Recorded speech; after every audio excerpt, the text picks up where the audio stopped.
What an avatar really is. If I ask you who is your business aimed at, and you answer everyone, or anyone who wants to improve their health or make money, I have bad news. You are speaking to no one. When you try to speak to everyone, you connect with nobody. And today you are going to discover why speaking to one single person, yes, one, is what makes thousands feel identified and right to you. What an avatar is not. Let's start by clearing up the misunderstanding. Most people believe an avatar is a data sheet. Women from 30 to 50 years old, with children, who live in a city. That is not an avatar. That is a statistic. And nobody speaks to statistics or gets them emotionally moved by anything. Demographic data helps you classify, but not connect. And attraction is about connecting. What an avatar really is. An avatar is one specific person, just one, with a name, with a face, with a real life, their mornings, their stress, what keeps them awake at night, what they secretly dream about, how they speak, what they fear, someone so defined that you could almost call them on the phone. Your avatar is not a group. It is a person you could call by name. Look at the difference between speaking to an audience and speaking to an avatar. Why one single person attracts thousands? Here is the magic, and it is pure psychology. Imagine two letters. The first one begins with, "Dear ladies and gentlemen." The second one begins with, "Hi Marta." Which one would feel like it was meant for you? When you write to one specific person, your message becomes specific, real, and human. And here is the paradox. The more specifically you speak to one, the more people you reach.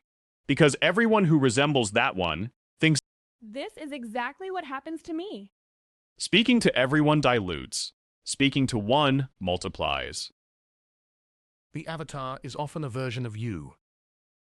A powerful shortcut. Many times your best avatar is your own past self, just before finding what you now offer.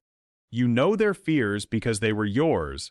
You speak their language because it used to be yours. And you can truly help them because you already walked that path. This connects with the one-step-ahead authority we saw in the previous module. Real example. Raquel was selling a wellness product for everyone, and her content was not moving anything.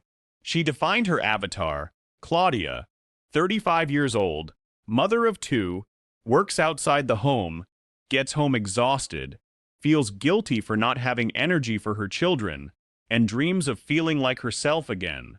From that moment on, every post spoke to Claudia. The result? Dozens of women who were not called Claudia started commenting I feel so identified. and writing to her. By speaking to one, she attracted many. Common mistakes. Staying at the demographic level, age and gender do not create emotion. Fears and desires do. Being afraid of leaving people out. The broader you are, the weaker you become.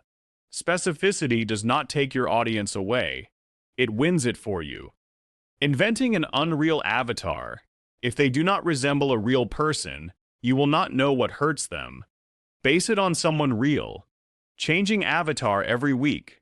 Consistency builds trust here too. Choose one and keep it. Practical advice.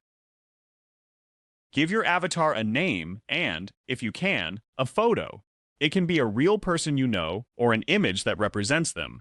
Keep it visible when you create content and, before publishing, ask yourself, would this help? Would she feel identified? Writing for one specific face changes everything. You now know what an avatar is and why you need one that is specific, real, and singular. Now we are going to get inside that person. And the first thing we need to know is their pains, what bothers them, and above all, what they themselves do not yet know how to put into words. In the next lesson, we will look at the visible and invisible pains of your prospect.